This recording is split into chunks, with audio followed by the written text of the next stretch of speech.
ngayon sa Kamalig Restaurant, home to the famous Armando's Pizza. Kasama natin si Mr. Mark Nepomuceno, the owner, and si Chef Con.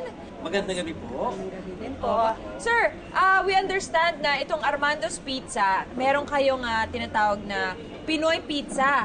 Kayo ang original Pinoy Pizza. And this pizza, Armando's Pizza, is exclusively available here at Kamalig Restaurant. That's right. Opo. Can you give us a brief background on your restaurant? Yung Armando's Pizza actually nag-start pa nung 1973 under a different name. Kanya lang noong 1979, naging Armando's Pizza na. Okay. And then my father renovated yung kanyang namanang property, which is a 100-year-old building. 100-year-old building. So, he renovated it. Tapos Opo. ililipat niya yung Armando's Pizza dito.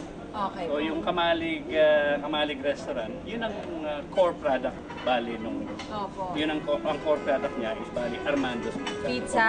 Doon siya talaga kilala, doon sa Pinoy Pizza na yun. Oo, di Chef Corazon, alam ko 40 mo yan, paano ba? Opo. Turuan mo kami, nanonood kami. Sige po, ito po muna natin sauce.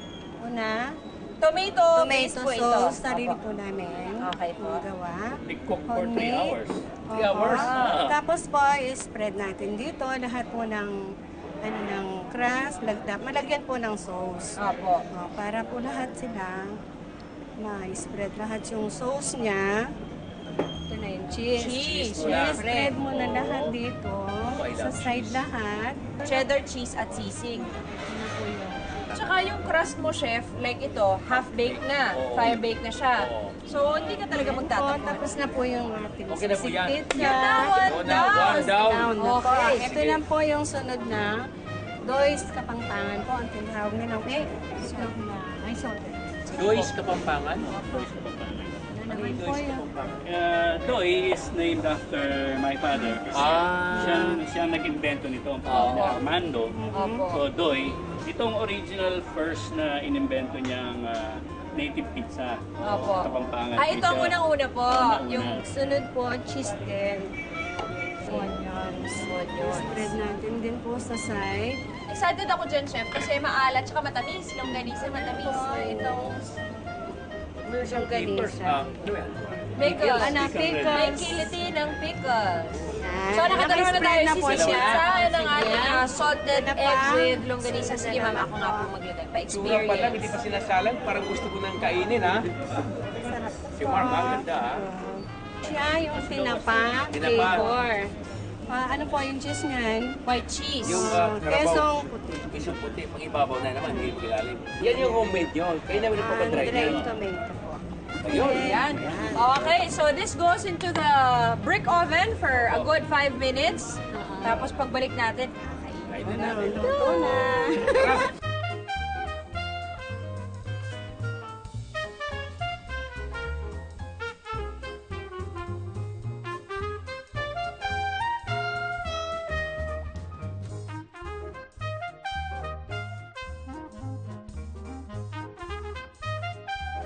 Okay, here they are. Anong gusto mo? yay! Ito po, gusto ko si Dois. Okay, Doi sa Kapampangan. Yes, salted eggs, skinless longganisa, pickles, and cheese. Sige. Sir, Ako, hindi na kailangan. Nakaabang ayan na. na. Ano to yung aking Marcos? Marcos three-way na tinapa flavor. Game, cheers, chef. Cheers! Woohoo!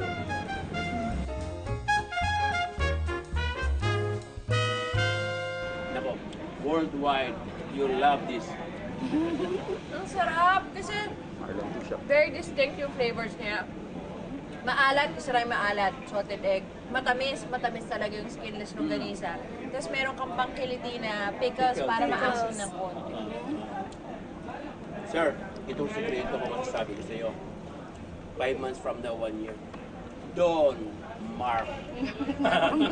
Dito lang sa pizza na to. Thank you. Alam Oo, po, kasi sarap. pumitik out na na eh. Thank you so much, Sir Mark. Ma'am You're Con, welcome. Chef, thank you po. Kain na po tayo. Ano po? Diba? Rin Thank you po. very much.